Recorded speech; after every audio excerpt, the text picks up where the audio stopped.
and it was in honor of the man who's on the phone with me right now. His name is Marko Rodin, and I read this particular introduction the last time he was on the program in May. He was with us on the 8th of May, I should say. The show is in the archives if you'd like to listen to it. It's very interesting, and it would probably help you to understand more clearly the program that you're about to hear now. So, without further delay, check this out. Okay, this is a note or a statement that was made by Russell Blake. Russell Blake was the senior research engineer at Microsoft for a long, long time. He was Bill Gates' right-hand man, and he is a brilliant mathematician and a brilliant mind who's recognized around the planet as such. This is a statement that he made about Marko Rodin. And I'm not sure exactly when it was made, but we can ask Marko in a minute. Check this out. To whom it may concern, 2 years ago I met Marko Rodin through a mutual acquaintance. Mr. Rodin shared some of his results with me at that time. It became clear to me that Mr. Rodin's work was a synthesis of numerical patterns which had previously been overlooked by conventional science and mathematics. In hopes of bridging the gap between Mr. Rodin's discoveries and conventional science, I put forth an analytical framework in which mathematical formulae generate the numerical patterns of the Rodin torus. These formulae suggest that the Rodin torus lies not just on the surface of the donut shape, but into the interior as well. In other words, the Rodin torus is three-dimensional. This mathematical formulation is as yet incomplete, and the physical meaning of these numerical phenomena remain unexplored still. Yet in my career, I have several times discovered new mathematical formulations which have led to new products. In the late 70s, I discovered atomic modeling, which revolutionized computer performance modeling, measurement, and sizing. In the early 1990s, I discovered new ways to express the time-dependent behavior of program code, which led to reductions of program code in the size of 50% for all programs to which it was applied. I mention these facts merely to convince the reader that my intuition has a history of success in the practical application of new mathematics. Now, I am completely convinced that the Rodin torus will likewise lead to new and revolutionary advances in art and science. Mr. Rodin's work has suffered from a lack of adequate scientific attention, and I am sure that as the research momentum builds and the proper relationship between the Rodin torus and conventional science is fully understood, both areas of endeavor will attain new heights. I am very much looking forward to playing a role in this adventure. So this is what a brilliant mathematician has to say about another brilliant mathematician. And the one he's talking about is with us tonight. His name is Marko Rodin. And without any more delay, Marko, hello. Thanks for being with me tonight. Hi. Thanks for inviting me. You're welcome. And you're certainly welcome.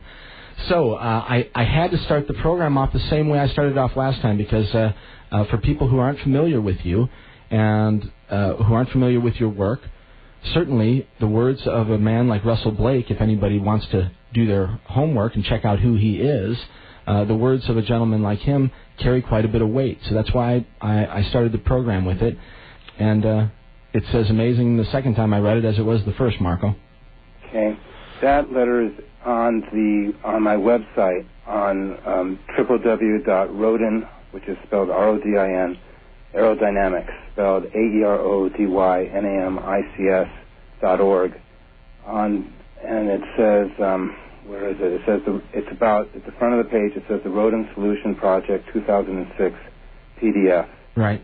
And he's on about page 60. His bio, he did something. He's done a thorough treatment on my work. He addressed the applications and uses to power generation, space power propulsion, artificial intelligence, all different subjects. Yeah, the applications are sort of limitless, and I think that once we do a quick overview, it's hard to do a quick overview of this. Actually, it's not hard to do a quick overview because it's relatively simple. That's the beauty of it.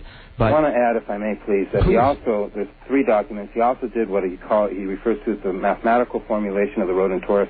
He took my work, which is like semi-bizarre language, and he converted it. He volunteered. When I first met him, he says he would like to offer his services to be a bridge for the gap between me and conventional academia mathematics. Right.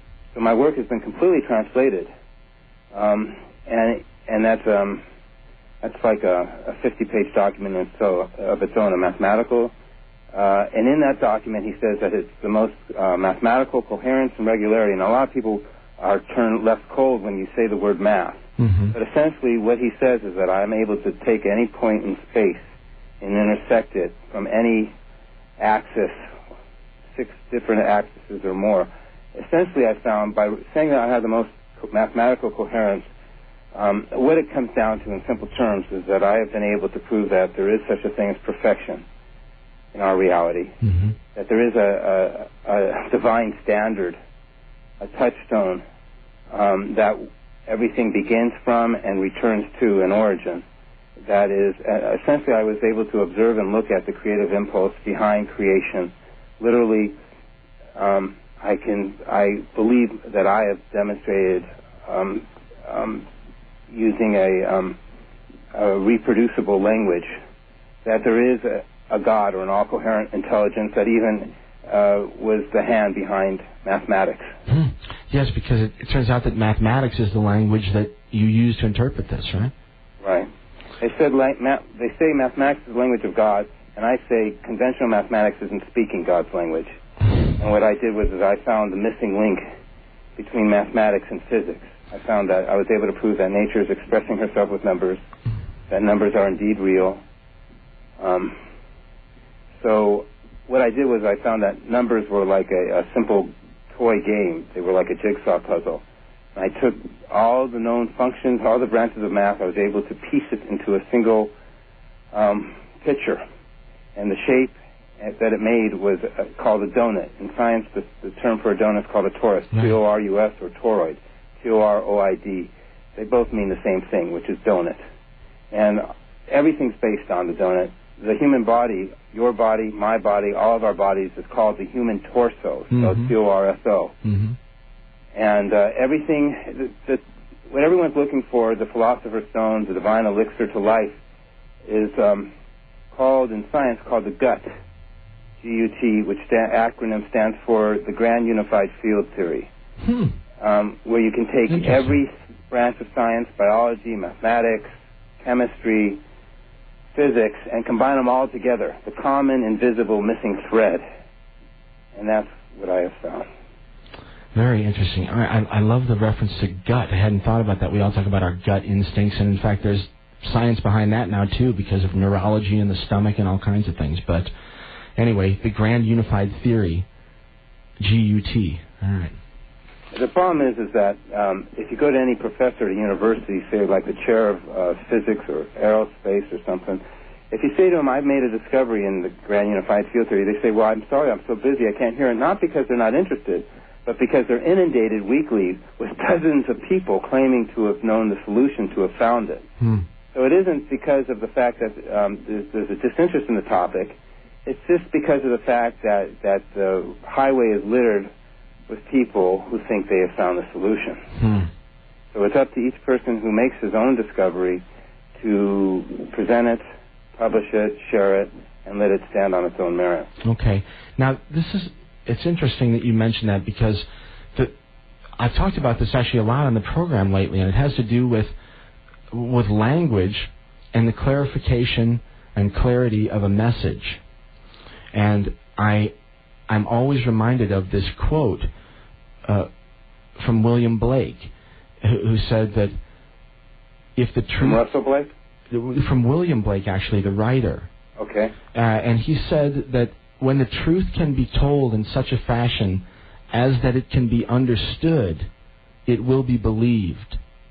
And his point was that rather than beat people over the head, with the information, the trick was to refine the message and to make the language